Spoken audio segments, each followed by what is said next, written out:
NBC Sports, home of the Olympic Games, the NHL, the NASCAR playoffs, Notre Dame football, and Primetime's #1 show, Sunday Night Football, only on NBC. If you want to know what tonight means in Philly, you got to recognize that we Eagle fans are not reasonable people. Sure, yeah, we've had some good times, but there's been a lot of losing, and losing made us angry. But even through all the frustration, we still rep the city of brotherly love with pride. We fly our flags. We get tattoos. We get married in Eagle Green. Eagle! We pass everything down through generations. We sing with total strangers. And you better believe that when we run in the subway poles, we bounce right back up. The long drought is over. And finally, when our boys win the Super Bowl, we did it. Congratulations. Of course we want to celebrate with our team, which it turns out does not always go down like you thought it would. Listen, Philly may have gotten a little rowdy for a few days after the Super Bowl, but tonight, we're on our best behavior. Tonight, we ain't losers no more. Eagles, let me get a hell yeah! Tonight, our boys bring home the Lombardi. If this is a dream, don't wake me up. We've been waiting, fellas. Now go get it again. Philadelphia is certainly ready for the Eagles to get it again. The Super Bowl celebrations have carried on throughout the spring, the hot summer, and across the city today. And tonight, on a humid 90-degree evening at Lincoln Financial Field, the Eagles are set to unveil their first Super Bowl championship banner. Carson Wentz still rehabbing his knee. He's inactive tonight, so the Super Bowl MVP. Nick Foles will be under center for the Eagles, facing Matt Ryan and the Atlanta Falcons. It's a playoff rematch to kick off the 99th season of the National Football League. Football is back, so are we. Welcome to the link. Mike Tirico, Tony Dungy, Rodney Harrison, ready to roll. Can Philadelphia repeat? That's the question. Rodney, you were part of the last champions that repeated, the Patriots 13 seasons ago. It's tough to do, Mike, and that's why I'm picking Philadelphia not to repeat. And the toughest part about it is you have to be able to forget about what happened last year. And it's difficult, Coach, because everywhere you go, you're constantly reminded. People are patting you on the back, telling you how great you are. But it comes down to the leadership in that locker room, guys like Malcolm Jenkins, Fletcher Cox, to convey that message. And one other thing that complicates it for them, your franchise quarterback is not quite ready to go. But Doug Peterson has a luxury. He's got the Super Bowl MVP as a backup. Nick Foles knows, though, that his job is to just man the ship and pilot it until Carson Wentz gets back, and he's the perfect man for it. There he is. And there is the reaction live. The Super Bowl MVP, who's had a poor preseason, takes the field for the first game. That matters the most. The season starts with the champions against Atlanta. Is going to end with the championship decided in Atlanta. Falcons coach Dan Quinn would love for Super Bowl 53 to be a home game. Earlier, he spoke to Liam McHugh. You begin the season where last season ended against the Super Bowl champs. Should be a charged atmosphere. What's the message to the team? Well, we knew both teams would be ready emotionally, and it'll certainly come down to the preparation, the execution, and so certainly last year at the end, they executed better, and we give them credit for that. So new season, new night, and we're ready to rock. 19 of 22 starters return for your team. What's going to be different about your club? Well, each year things are different, and how do we feature new players in? Although there may be some returning starters, there's certainly guys in that have new roles, new ways that will feature guys that are part of this team. So it's been an excellent offseason for us, and now it's time to begin in full. Thanks for doing this. Good luck. Thanks, guys. Thank you, Liam. Year 4 for a very confident Falcons coach. About 4 miles north of here, it's been the scene all day for the Super Bowl celebration. Penn's Landing. That's where Catherine Tappan is on hand for the party. It's been a full day of festivities here. Earlier today, fans enjoyed a replay of the Super Bowl win. And now it's time for the musical headliner, multi-platinum singer-songwriter and global sensation, Shawn Mendes, with his hit, There's Nothing Holding Me Back.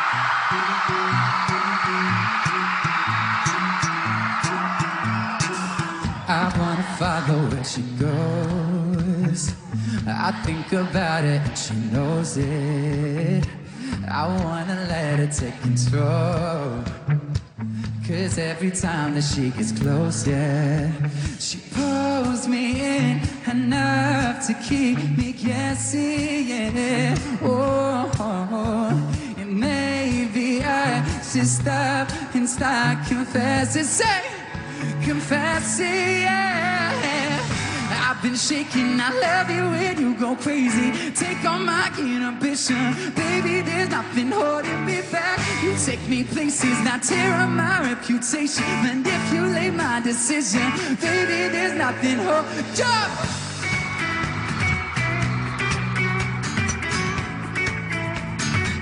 There's nothing holding me back.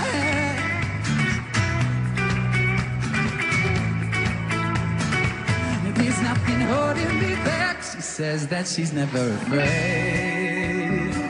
Just picture everybody naked. She doesn't really like to wait. Not really into hesitation. Pulls me in enough to keep me guessing. Say, maybe I should stop and start confessing. Confessing, yeah. I've been shaking, I love it when you go crazy. Take all my inhibition, baby, there's nothing holding me back. You take me places, not tear up my reputation. Manipulate my decision, baby, there's nothing holding me back.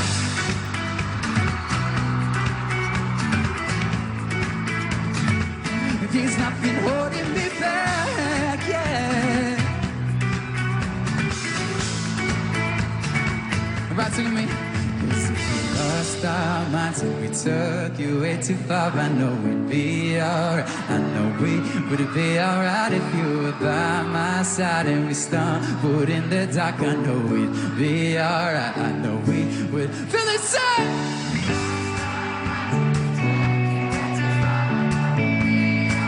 I know we would be alright if you were by my side and we stumbled in the dark. I know we'd be alright. We would be alright.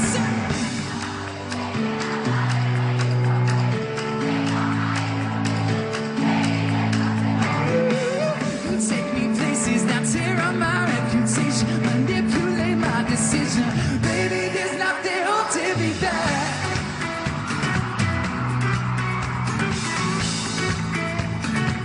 There's nothing holding me back, yeah.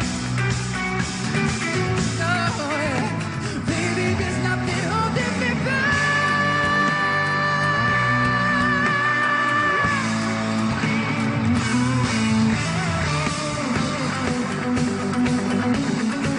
No,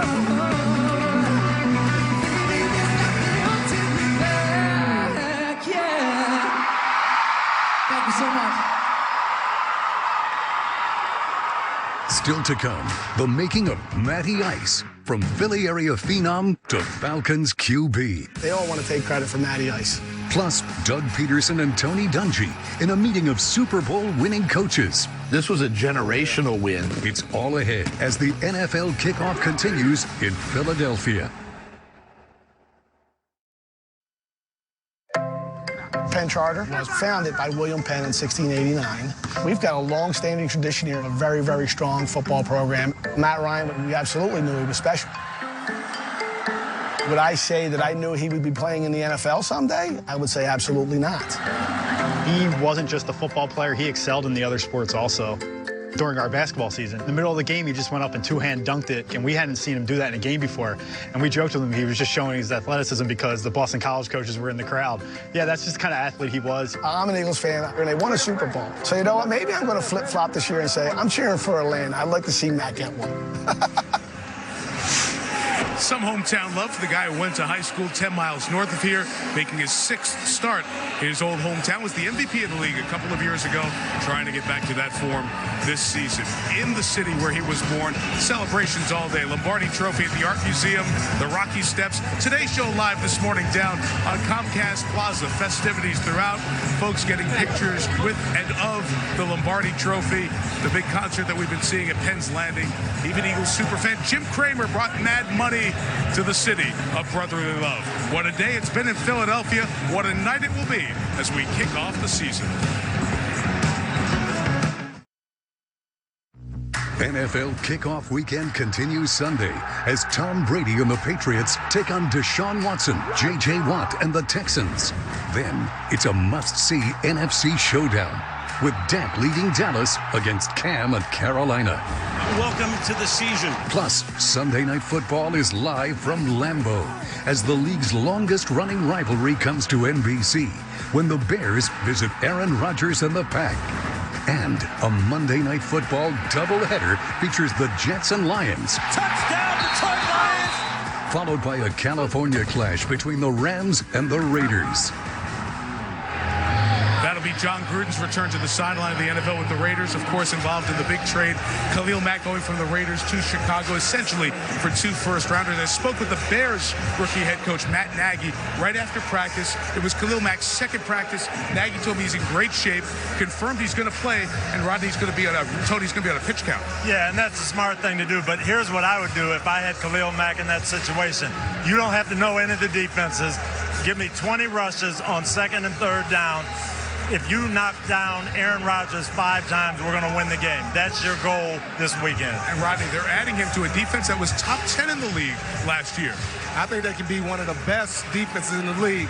And it's really a gift as a defensive back to get a guy like that, coach, because you can't anticipate that the ball's going to come out fast, and you know you can take chances.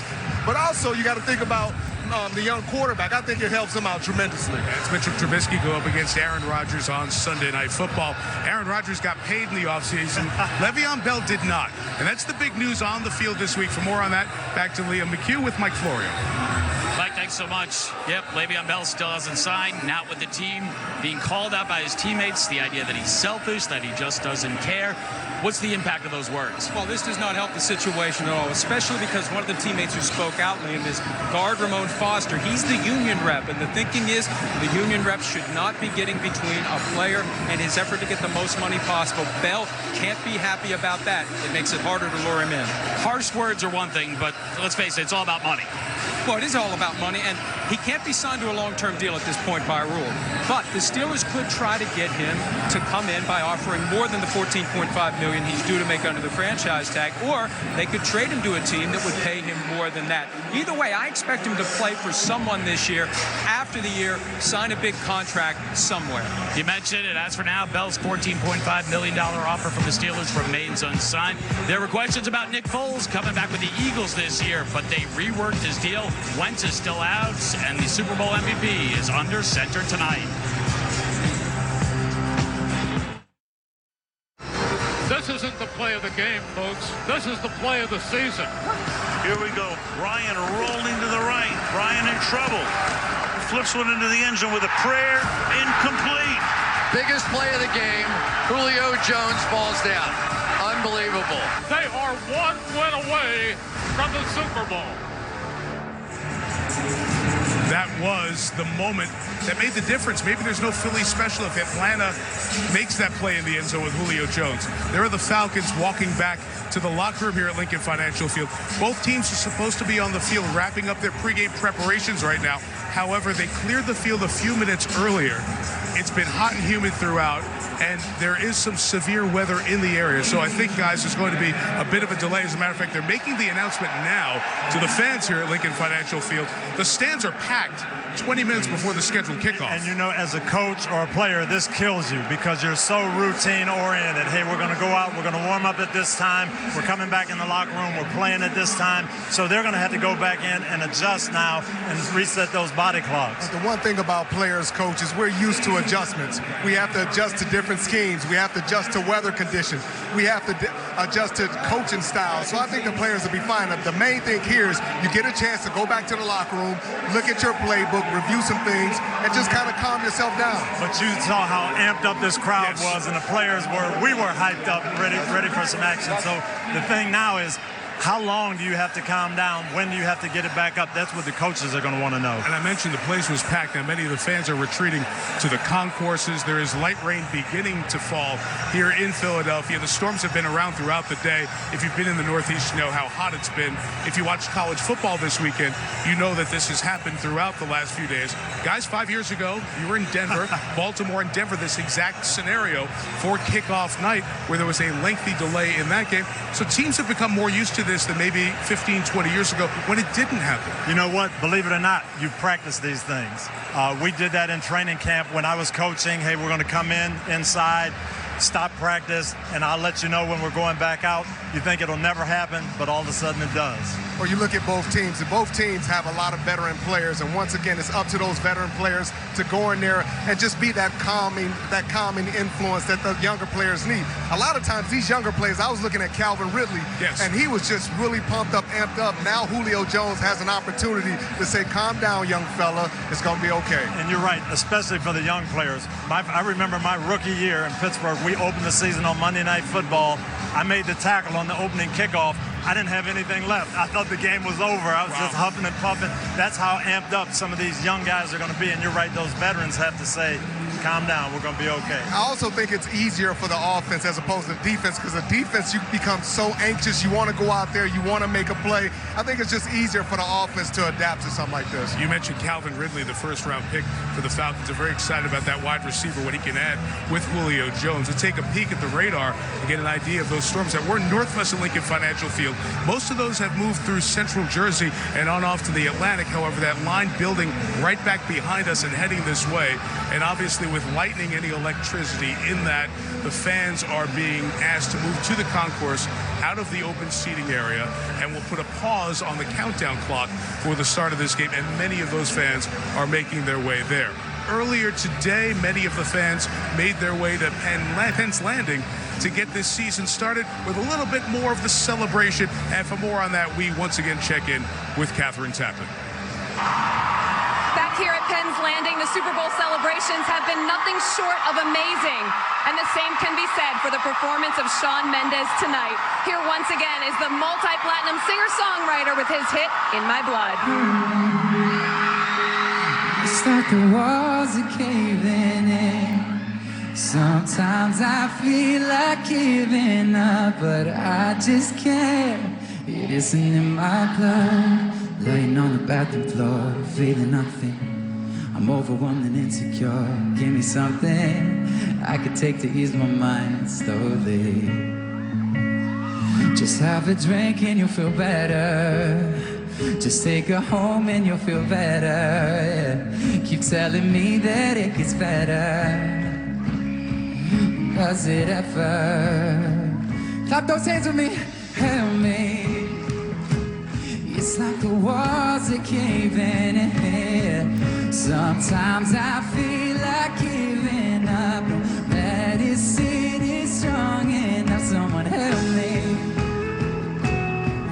I'm crawling in my skin. Sometimes I feel like giving up, but I just can't. It is in my blood.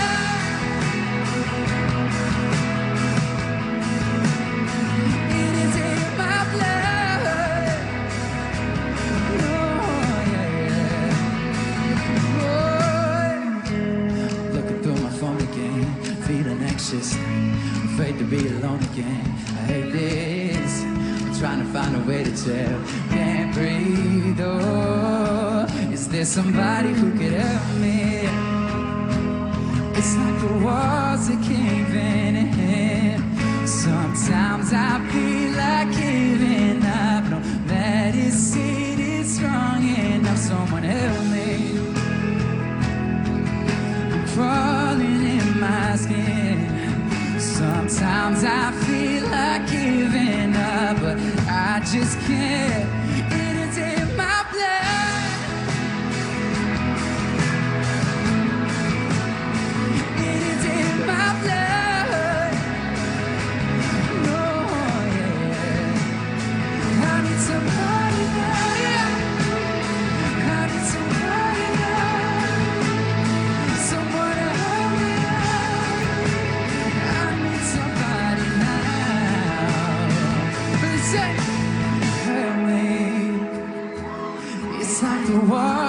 caving in. Sometimes I feel like giving up, but I just can't scream it.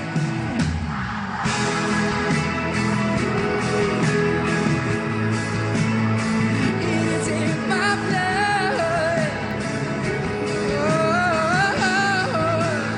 I need somebody like you. I need somebody like you. Someone to help me out. I need somebody now. It's in my blood. Thank you so much. Go Eagles. Have fun tonight. Enjoy.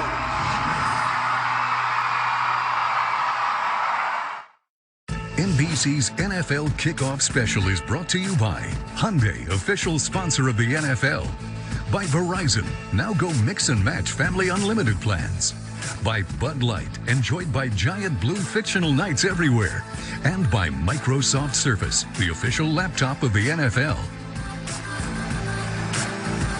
So Philadelphia waited so long for a Super Bowl celebration. What's another half hour or so? As we come across the top of the hour, we're set for kickoff 2018. But you see that cell that is building just west of Lincoln Financial Field with some lightning in a dangerous condition. So about 9 minutes ago, the National Football League made the call. One of their vice presidents, Dave Gardy, who is here. Dave is seated to the far left of the second row of that three-row press box setup there, speaking with other officials, including Mike North, who works in the broadcasting department of the National Football League. They're making the decision on what's happening from their conversations with the National Weather Service. Obviously, the priority is to make sure that everyone is safe and out of the bowl here in the stadiums. We hear the thunder going on behind us. They think 8:55 could be a target point to kick the game off. The storm needs to pass. They need to get the players back on the field. And the league is telling us they'll give the players about 10 minutes to get warmed up before we go through everything else, which includes the banner being unveiled for the Super Bowl champion Eagles. So the patient Eagle fans will have that patience taxed a little bit. And the Falcons fans are excited to see if their team can get to the playoffs for a third straight year. So as the Eagles fans chant E-A-G-L-E-S Eagles and keep themselves entertained, those who have chosen not to find safety in the concourse, it's a great time to visit with their head coach. Doug Peterson was a quarterback here. He knows all about what Philadelphia means to these fans, and the Eagles won the Super Bowl last year as a head coach. Now, it's easy. Just do it again. Relive a little bit of the moment last year. Look ahead to what's coming up in 2018. The Super Bowl winning coach sat down with our Super Bowl winning coach, Tony Dungy. Speaking of the Super Bowl, tell me, how many times have you watched it? I've watched it probably half a dozen times. And the first few times I watched it as a coach, obviously, looking for the mistakes, the corrections, the good plays. When did you watch it just to enjoy it? Just to enjoy it? It was at least a week after. It was a week after. Philly special. Ready? Even though you know the outcome of the game, I still got the emotions and everything kind of welling up inside of me as I was watching it, even as a spectator. For the Philadelphia Eagles, the long drought is over. You and I joked before the game, the last time I was with you, that if you win, there's going to be some kind of special thing going on here. Did it live up to what we thought? It lived up and probably exceeded expectations. To see the amount of fans, the impact that this win had on this city and the surrounding area. You hope it's that big, and it was bigger. Was there any one moment that stands out to you? Like, I got a telegram from Bill Russell when we won, and I just couldn't believe it. He's congratulating me. Anything special, unique like that? Did receive a letter from Jerry Jones, from the Cowboys, and just congratulating me and the football team. Division rivalry, and Coach McCarthy sending a kind of like a little care package from the state of Wisconsin, and hey, congratulations. And it was cheese and crackers and things of that nature. And then Sean Payton did it a few weeks later, and he sent like beignets and a king cake and things like that. You've been doing pretty well. We've been doing pretty good. We've been eating well. I think with this football team, though, they understand this is a different season. It's a new team. We've got to make sure we're ready, and that's my job. Now, everyone talks about how difficult it is to repeat. Have you personally said, I need to do some things a little different or the same? I try to maintain the same, my same demeanor, my same attitude. I don't want to come across as being uptight with the players or change my philosophies a whole lot. I still want to have fun with the guys and let the guys let their personalities show on the field. You've been one of the most aggressive coaches, fourth downs, that kind of thing. Do you see that staying the same? Philosophy-wise, I don't think it needs to change. I need to still maintain the aggressiveness on the football field. At the same time, I still need to be smart about certain decisions that I've made and go back and evaluate even the ones last year. But your nature is to be aggressive. My nature is continue to. I just want to stay on the edge. It is official from the head coach. Nick Foles will start against the Atlanta Falcons. This decision, when I say it's the doctors, it's Carson, it's Nick, I've been in conversation with these guys for a long time. How many times has Carson been into your office telling you he's ready to go? Just about every day. Just about every day, and rightfully so. He's done a great job with his rehab, and he's worked extremely hard, obviously, to get to this point. His health, is that basically what the decision? Bottom line is the health of the player and where he is medically. How's he taking it? I think on the outside he's good. On the inside, he might be like disappointed and mad and upset because as an athlete, you want to play. And the Eagles have defeated the Atlanta Falcons. They're this close to winning the game at the end, so this is a good football team. It's a great football team. It's going to take a full 60-minute game. And maybe going for it on some fourth downs. Maybe some fourth down calls to keep some drives alive. Do you have another Philly special in the works for him? I can't say. I can't tell you all my secrets. Well, there's no secret why Doug Peterson has connected so quickly and early in his career. Tony, he gets along with his quarterbacks and understands exactly how they think. He really does. Zach Ertz was telling me at practice on Tuesday, they have complete confidence because they know Doug is going to get each quarterback, no matter who it is, in the right frame of mind. And we actually had to push that interview back 1 hour. Doug said, hey, I've got a project. And what it was, he was going through the wristbands and letting Nick Foles make the wristband up. Said, here are the plays I'm thinking in this situation. Which one do you like best? Nick would line them up on the wristband, 1 through 10. Here's the next situation. So Doug is calling the plays, but he knows what Nick Foles likes and what he wants in each situation. That kind of rapport, that's what sets him apart. His quarterbacks love him and they trust him. And the thing that really jumped out to me from that interview is when he talked about his personality. And a piece of advice I would give him, Mike, is don't change your personality. Your personality is fun-loving. You're an open-minded coach. You're very aggressive, and the players feed off that. But once he starts to get nervous or if he starts to try to change his demeanor, then that's going to affect the players. Continue to have your own personality. And coming off a Super Bowl, I went through it. Yes. You know, you've won, everything went well, and you're hesitant to change anything. You say, hey, we won last year, let's do the same thing, but you know you can't. And so you've got to make decisions, and you've got to let guys go. You've got to change the tempo a little bit, and I think he's done a great job of that, of being true to his personality, staying with who he is, but making those subtle changes. But, you know, I look at Malcolm Jenkins, and when he talked about removing that banner, remember that banner he talked about, Super Bowl banner in the locker room? I think that was huge, removing it, because it's very difficult to repeat, and at this point in time in the season, that's the last thing you should be worried about is trying to repeat. Well, in case you're wondering why the three of us are standing in a hallway and we're not showing the banner being unveiled here, there's a weather delay, lightning in the area. They've asked everyone to clear the lower bowl of the stadium. Most have, as we check the current radar, that system that is right knocking on the door of Center City, Philadelphia, and Lincoln Financial Field is right there. So they had to do it early for the precaution they have. So as the fans wait, we all wait, and the teams are back not too far from us over in the locker rooms. Hopefully after that cell comes through, it'll be cooler, a little bit less humid, and we'll see opening night. In the interim, let's talk about the Eagles and the XO of what helped win them a championship. And it's a great tutorial for fans as well. As you watch this football season, you'll hear people talk about the RPOs, run pass option. It helped Philadelphia have great success, especially in the Super Bowl. Do a little coaching for us and for the fans. And it goes back to what we talked about. Coach Peterson doing what Nick Foles is comfortable with. Nick ran these RPOs with Chip Kelly. He ran them in college. He's very comfortable.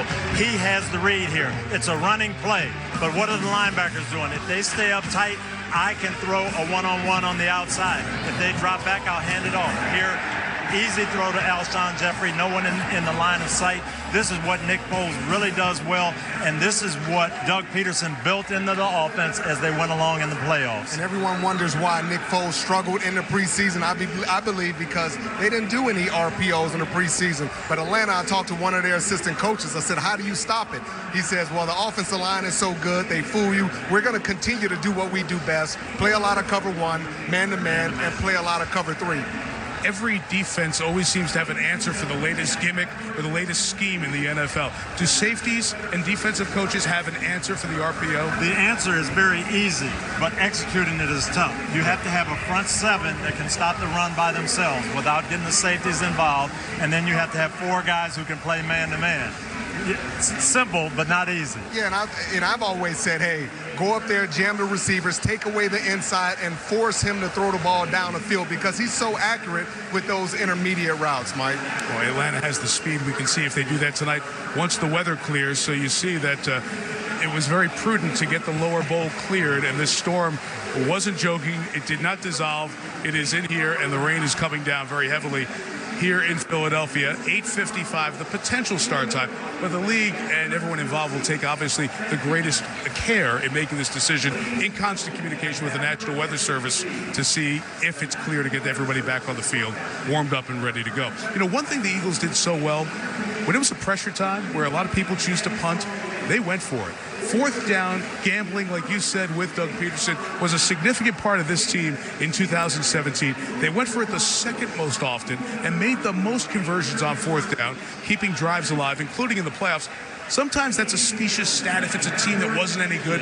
They were winning games and doing it. Yeah, but the thing I saw, Coach, is they're stacked on both sides of the ball. And whenever you have a coach that believes in you, and basically when you go for it on 4th down and you're going for touchdowns and being aggressive, you feel like the coach believes in you. So it makes you want to play a lot harder, and it holds you accountable. And not just the offensive guys. Yes, the quarterback feels good. You've got confidence in me. But those defensive guys feel good because they know, hey, he's going for it. He believes if we don't make it, we can go out there and stop him. And so it lifts the whole team. Well, Doug Peterson also, as I said, played here in Philadelphia, was an assistant on Andy Reid's staff, knows the passion of the Philadelphia fan, knows that banner is going to be an electric and memorable moment. He was getting the crowd fired up when he came out, like he was playing. Let's go. It's championship He night. likes when it rains so he can have more time to talk. He loves it. Go ahead, keep talking, Coach. We're going to keep talking more. We're going to get to kickoff as we continue from Philadelphia in the rain.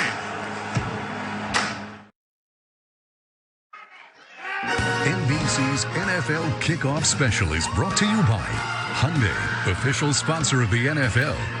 By Snickers, you're off your game when you're hungry. Eat a Snickers. By Visa, everywhere you want to be. And by Pizza Hut, official pizza sponsor of the NFL.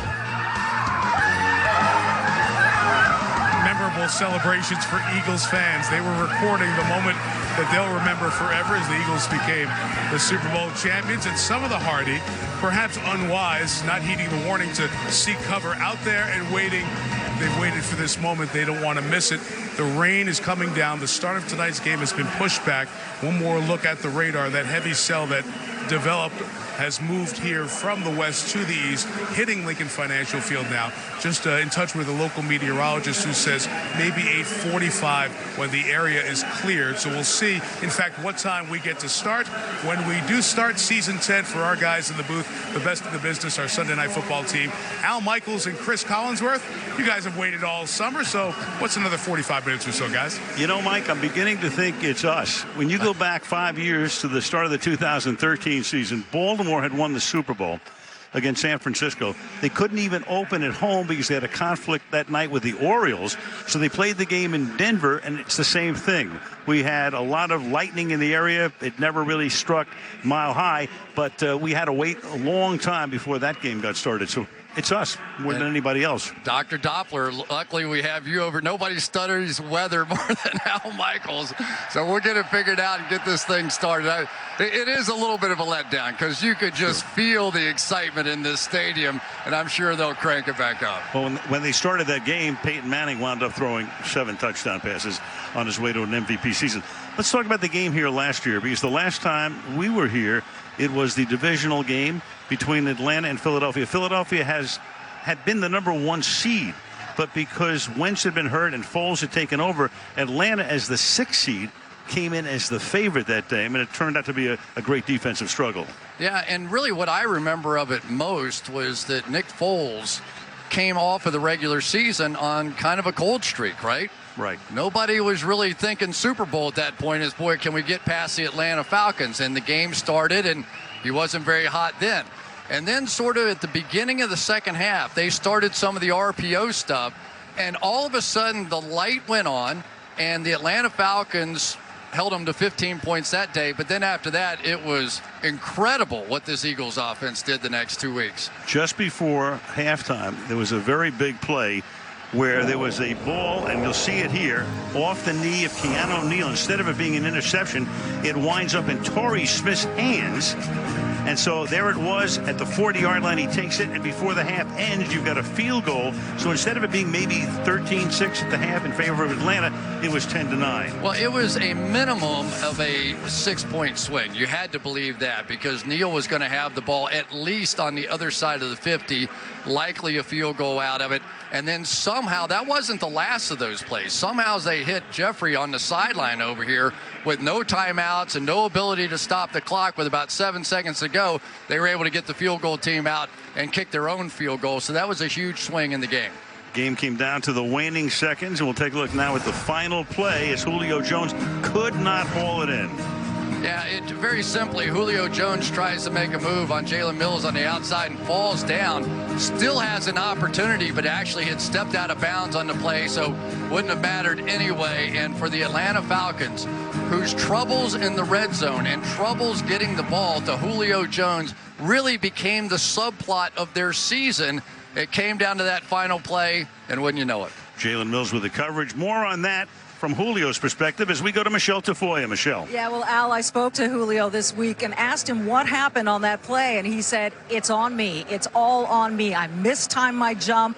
I wasn't where I was supposed to be. But he went on to say, you know, when you want to be a great in this league, then you got to put yourself in position to take those chances, and I am willing to put myself in those positions every time, anytime. So he's looking forward to redeeming himself this season. Anytime, every time, Al. And Michelle, scoring more in the red zone. That was the issue for Atlanta last year. So there's a look at the rain. When we look at the radar again, there's this one cell that seems to be targeting Lincoln Financial Field. There it is in South Philadelphia near the airport. And when it comes through, it looks like it's pretty clear behind it. So we're waiting for the championship moment, the start of the game, and we go back to Mike Tirico.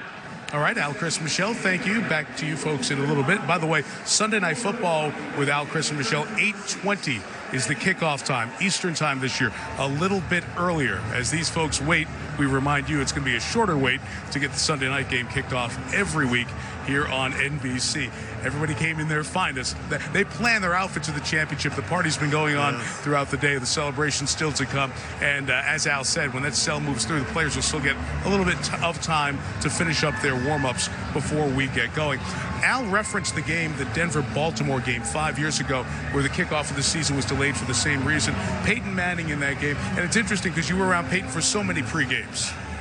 Yeah, and he is, you talk about a creature of habit, and Rodney said, you've got to adjust and you got to be flexible as a veteran. Well, I know Peyton, and he always wanted everything to the minute. So I was concerned. We're at the game, and I'm saying, I don't know how he's going to respond. Our warm-ups were always ended 19 minutes before kickoff. I mean, it was just that precise. And I'm saying, I know he's in the locker room asking Coach, hey, what are they saying? What time are we going? What time are we going? So I was concerned about him. 7 touchdown passes and setting all kinds of records. He adjusted. Answer to the question, what about Dan Quinn and Doug Peterson now, not knowing exactly what time you're going to go? How do you keep your players, especially Rodney said, the young guys, mentally ready? Let me just say this. I don't need a coach to get me pumped up. I'm playing the biggest game of the year. Obviously, it's the first game. So why do I need Coach Dungy to tell me to focus, to do this, to do that? The main thing is, Mike, you have to make sure you're hydrated. Try to stay stretched out and make sure you kind of go over your calls, communicate with whatever segment you play for. And what the coach is saying is just, hey, relax, calm down. Nothing is going to happen. I'll let you know 10 or 12 minutes before anything is going to happen. So you don't have to be amped up and when are we going, when are we going. Just relax until I tell you. This man is relaxed, waiting for us to just tell like him that when the game will get started. And teams around the league are becoming more accustomed to this. It happened in 2 different games in the first month of the season last year and happening here tonight. Last year's season started so well for Philadelphia, in part because of Carson Wentz, who went on to have a season where it looked like he was going to be the MVP until December 13th, the game against the Rams, a big profile game where he injured his knee, tore his ACL and his LCL. That was 1 week shy of 9 months ago. He's trying to get ready to come back. There were questions, would he play in this opener? How close was he? Never cleared for contact. We watched him on the field before the game. Carson Wentz, it's a process before he's ready to take this Eagles team over. Yeah, when I watched him, I had a chance to watch him, and he didn't look great to me, despite of what every Philadelphia Eagles coaching staff and their medical unit was saying. I saw him. He was trying to throw passes across his body. He looked like he was favoring his knee. He wasn't 100%. Why rush this guy? You have the Super Bowl MVP and Nick Foles. I know a lot of people are nervous about Nick Foles, but he's a veteran. He's played on the biggest stage. Do not rush Carson Wentz back. You even talked about your ACL and coming off it and how you had to get yourself ready and how much time it took. Yeah, of course, Coach. You're worried about guys tackling you, fall around your knees, and once you get to that point, you just can't play when you're worried about guys falling around your knees, Mike. And for Philadelphia, they are in a very unique, as we said before, an unprecedented situation. You want him ready down the line. He is your franchise quarterback, and it's been clearly delineated. But you have the Super Bowl MVP in Nick Foles. And Tony, it may make it a difficult decision for some, but a bit easier for Doug Peterson because of the people involved in this. It absolutely is. These 2 young men, Carson Wentz and Nick Foles, are great people. They're team first. They're not selfish. Many quarterbacks would say, hey, I'm 90%, put me in, I'm your guy, and you'd feel pressure as a coach to have to do that. Carson Wentz has not done that. He's badgered, coach, but he knows and he's ready. And Nick Foles, he's a competitor, but he doesn't care if it's 1 game or 5 games or 10 games. He wants this team to go to the Super Bowl, and if he turns it over to Carson Wentz down the line and Carson wins the MVP of the next Super Bowl, Nick Foles will be the happiest guy in the world for his teammate. Answered all the questions of, do you move him in the offseason, sign Foles to the 2-year deal, takes the pressure off the immediate moment of Wentz and returning. For more on Carson Wentz, let's once again check in with Michelle Tafoya. Michelle? Well, Mike, let's recap what happened. It was the Week 14 matchup with the Los Angeles Rams when Carson Wentz rolled out to his right, made a diving reach for the end zone, and sustained a hit that would result in a torn ACL and LCL in his left knee. And the combination of those 2 of the 4 major knee ligaments is an unusual injury in the NFL. Wentz had surgery December 13th, almost 9 months ago. Doug Peterson told us, Mike, I want Carson healthy for a long time, not just a game or a few games. So no reason not to hold him out. Absolutely, Michelle. He's the future of the franchise. Mobility helps make him a unique and special player, plus you understand the patience in a sport where usually you're impatient at that position. We wait for Wentz.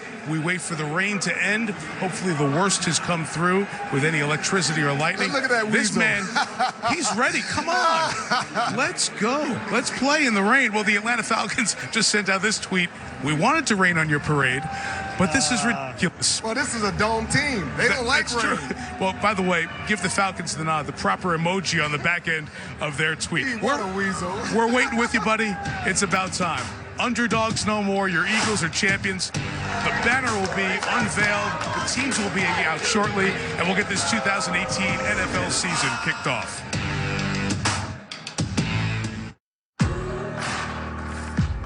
If you want to know what tonight means in Philly, you got to recognize that we Eagles fans are not reasonable people. Sure, yeah, we've had some good times, but there's been a lot of losing, and losing made us angry. But even through all the frustration, we still rep the city of brotherly love with pride. We fly our flags. We get tattoos. We get married in Eagle Green. Eagle! We pass everything down through generations. We sing with total strangers. And you better believe that when we run in the subway poles, we bounce right back up. The long drought is over. And finally, when our boys win the Super Bowl, we did it. Congratulations. Of course we want to celebrate with our team, which it turns out does not always go down like you thought it would.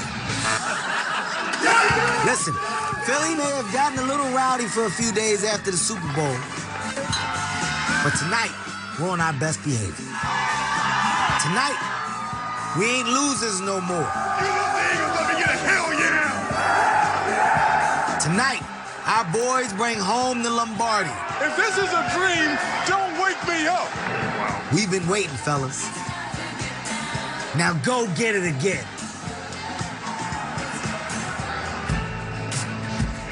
The banner awaits, unveiling that 2017 season NFL championship to start the 2018 season, and it waits a little bit longer. As the rain came, they cleared the lower bowl because of electricity in the storm that moved across Pennsylvania and through South Philadelphia.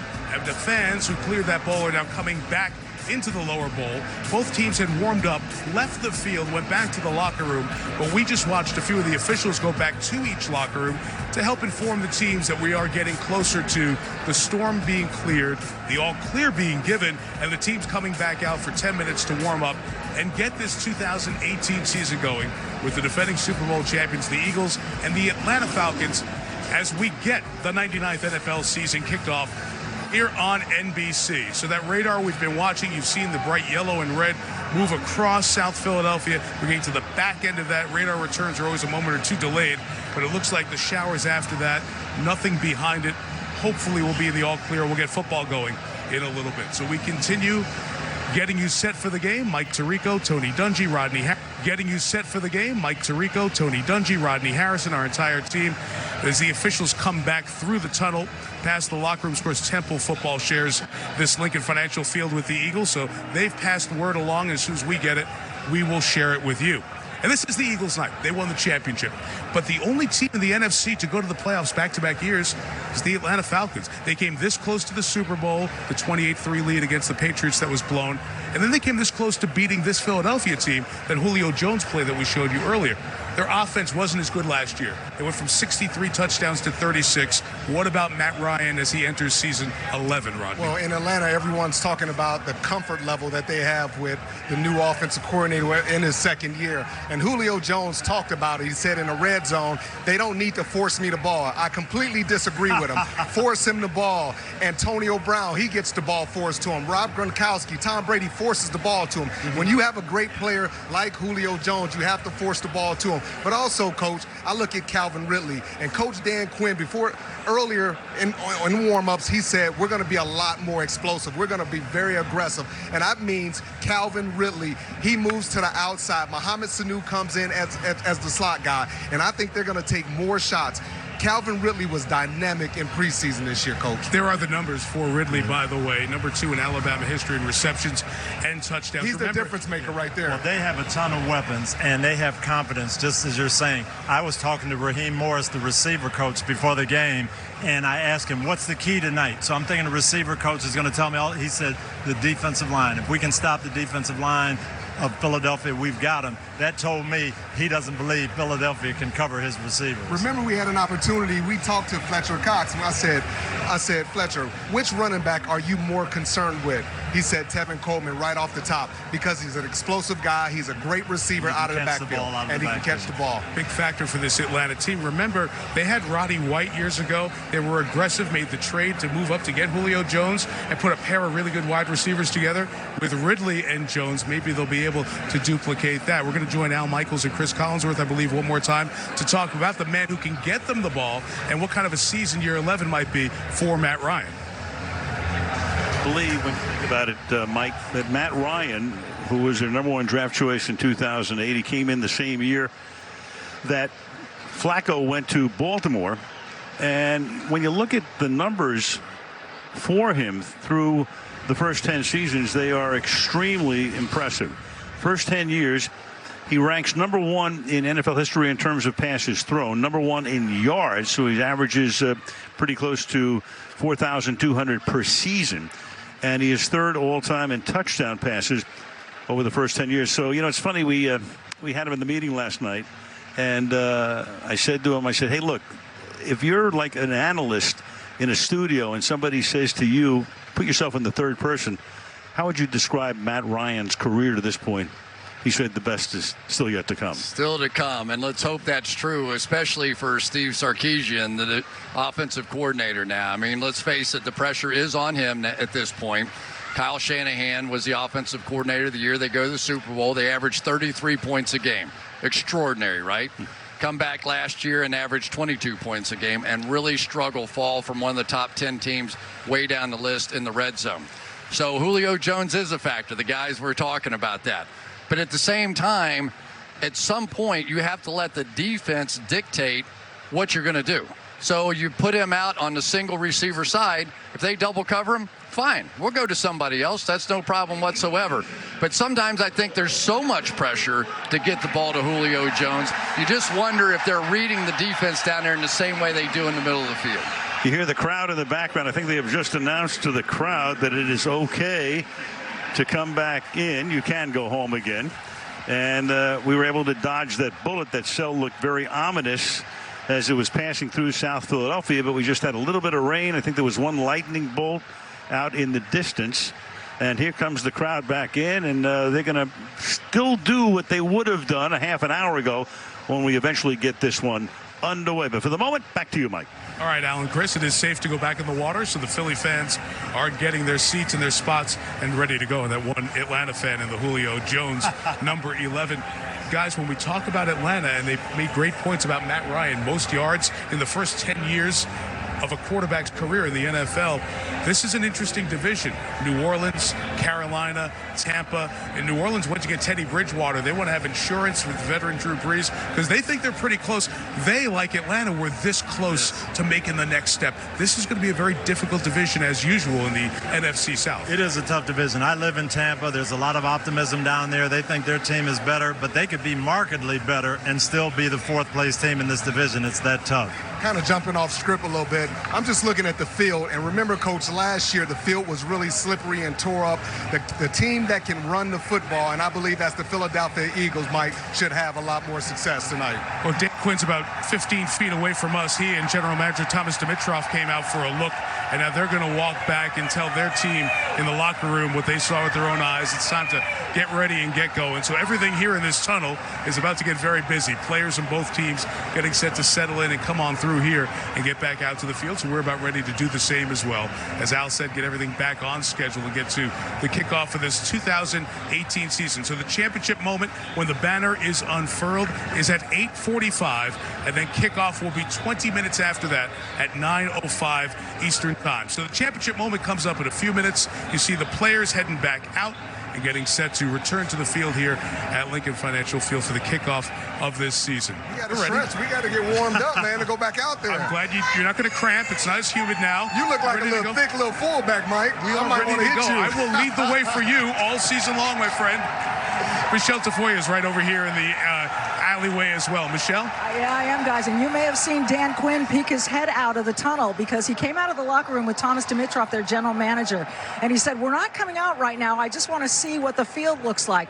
I asked him what they're doing inside the locker room. He said, we're just chilling. He said, actually, we prepared for this. We talked about this because we thought that this might come up on this day. You know, they looked ahead at the weather, of course. So they had thought about it, processed through it. And he said, now our guys are just in there, chilling out, trying to stay hydrated. He's told me that their plan is to come out onto the field at 9 p.m. So all kinds of times are varying, and, you know, who knows what's changing from moment to moment. But that is the word from Dan Quinn, the head coach of the Atlanta Falcons, Mike. All right, great, Michelle. Thank you. And that's each team has to make their plan. It's a different moment for Philadelphia with the championship moment. Maybe many of the players thought they were warmed up enough because warm-ups had been going on. They were getting towards the back last 5 minutes of warm-ups. You see the specialists have come back out first. So a little bit of a different feel. But, Tony, to Michelle's report, this is what you said earlier. It's not uncommon for teams to have practiced this exact scenario. I was an assistant coach for Denny Green in 1993. He delayed the plane on purpose. We flew the day of a game to a preseason game. He delayed the plane. We got right off the plane, went to the stadium and played because he wanted the players to go through this type of disrupted routine. and it's something Dan Quinn said they practice it. I am not surprised. And he was coming to take a peek at the field. Even though it looked like there was a lot of rain on the way, not a ton of moisture came down, and this field takes moisture very well, so I don't think it's going to really impact the playing of the game. Well, the one thing I'm looking at, the Falcons signed a long snapper a week ago, so this is a new long snapper. It's wet out there, the field is wet, and we know that this is going to be a close game. That's something to pay attention to. The drum line, the cheerleaders, all the pomp and circumstance is getting set to happen behind us on the field. As we get closer to the championship moment, you see the activity going on behind us. The XOs of this game are very fascinating. In addition to being the celebration and everything else, these are two of the top teams in the NFC. It's one of those games in September that could factor in January. So after the banner's unveiled and we have Philadelphia's celebratory moment, what are you looking for on the field, Tony? Both teams that I talked to, their players and coaches, they both talked about controlling the line of scrimmage, keeping the other defensive line off balance. There's some disruptors on the defensive line, and you've got to be able to run the ball effectively so they can't just tee off on your quarterback. If you can get them where they're playing run and pass and your quarterback has time, I think both teams will be effective. So who can run the ball well enough to dominate the game? The Philadelphia Eagles would be crazy not to come out and run the ball 35 times. Last year they had a great game plan. They ran directly at Deion Jones. They got those big offensive linemen on him, and they just ran the ball down the throat. Don't come out here trying to recreate anything, run the football against the Falcons. Let's be honest, Nick Foles did not play well in the preseason. Some folks around here are concerned about that. Do we read too much into what happens on the field in preseason? Absolutely. Talking to the Philadelphia players, they are not concerned at all. They worked on a lot of stuff. They weren't sure who their quarterback was going to be. This last week, they have zeroed in on who's playing and some different factors, too. Darren Sproles, we'll talk about him a little later on.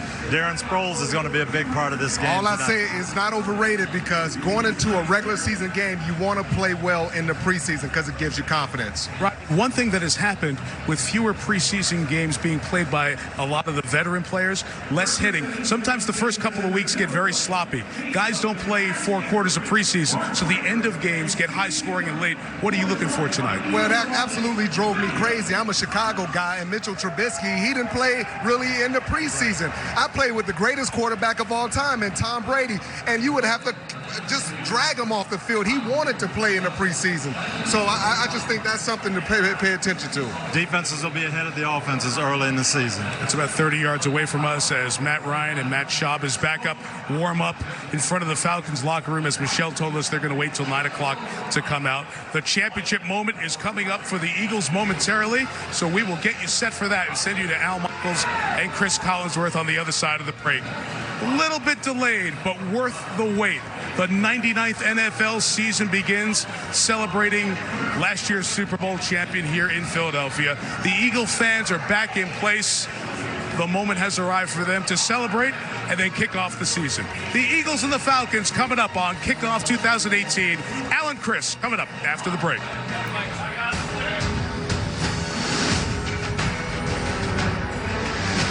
Thank you for watching this presentation of NFL Network. When amazing moments happen on Sunday Night Football. And then somehow Beasley makes the catch. Share the experience and be part of the conversation at SNF on NBC.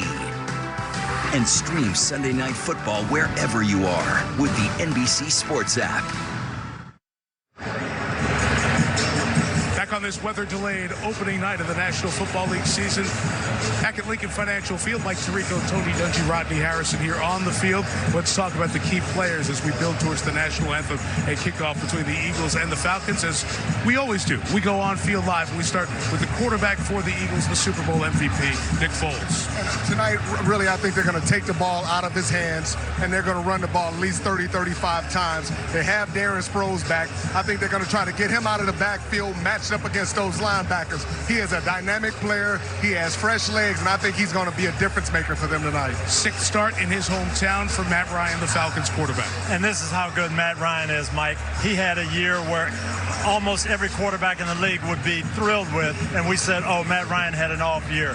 He's dynamic. I talked to him before the game. He looked really relaxed, looking for him to have a big night. And number 2 in the league in receiving last year, Tony, Julio Jones, his main target again. And we saw Julio last year. You see those 16 targets.